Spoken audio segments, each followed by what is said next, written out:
Lebanon और गजा में जारी जंग के बीच इजरायली पीएम नेतन्याहू दुश्मनों के निशाने पर हैं। उनके घर के पास फिर से एक धमाका हुआ है। सुरक्षा एजेंसियां जांच में जुट गई हैं। नमस्कार, मैं हूं फरीद अली और आप देख रहे हैं TV9 डिजिटल। इजराइल के प्रधानमंत्री बेंजामिन नेतन्याहू के घर को एक बार फिर से निशाना बनाया गया है।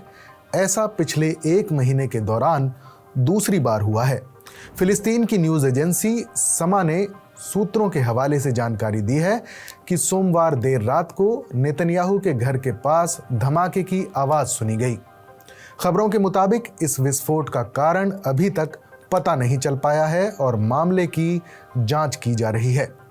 यह विस्फोट इजरायली मीडिया की उस पुष्टि के बाद हुआ जिसमें कहा गया था कि सोमवार सुबह से लेबनान की तरफ से इजरायली बस्तियों और सैन्य ठिकानों को निशाना बनाकर 90 रॉकेट दागे गए हैं।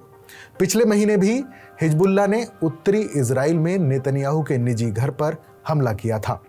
एक महीने में दूसरी बार पीएम नेतन्याहू की सुरक्षा में हुई इस चूक के बाद तमाम इजरायली सुरक्षा एजेंसियों को अलर्ट कर दिया गया है। बीते 19 अक्टूबर को इजरायली मीडिया ने कहा था कि 3 ड्रोन से प्रधानमंत्री के घर को निशाना बनाया गया है। हमले में नेतन्याहू के घर का कुछ हिस्सा नष्ट भी हुआ। जिस वक्त हमला हुआ तब पीएम नेतन्याहू और उनकी पत्नी घर पर नहीं थे। हमले में किसी के हताहत होने की कोई खबर नहीं थी। हिजबुल्लाह मीडिया कार्यालय के चीफ मोहम्मद अफीफ ने 22 अक्टूबर को हमले की जिम्मेदारी लेते हुए कहा था कि हमने 3 ड्रोन से नेतन्याहू के घर को निशाना बनाया था, जिसमें से एक ने घर पर हमला किया। पिछले महीने से हिजबुल्लाह के हमलों की सटीकता बढ़ रही है और इजरायली एयर डिफेंस सिस्टम की क्षमता को लेकर सवाल भी उठ रहे हैं। कुछ जानकारों के मुताबिक अब हिजबुल्लाह के करीब 20 से 30% हमले टारगेट को हिट कर रहे हैं, जबकि पहले ये आंकड़ा 5% से भी कम था।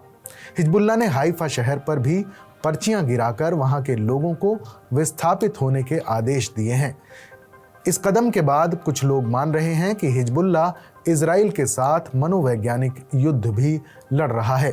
वहीं इजराइल के एयर डिफेंस सिस्टम को और मजबूत करने के लिए अमेरिका ने अपने सबसे शक्तिशाली एयर डिफेंस सिस्टम थाड की तैनाती मध्य पूर्व इलाके में कर दी है।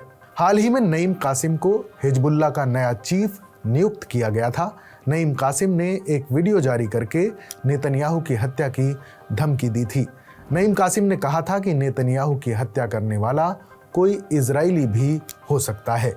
हिजबुल्लाह चीफ की तरफ से दी गई इस धमकी के बाद पीएम नेतन्याहू की सुरक्षा चाक चौबंद कर दी गई थी।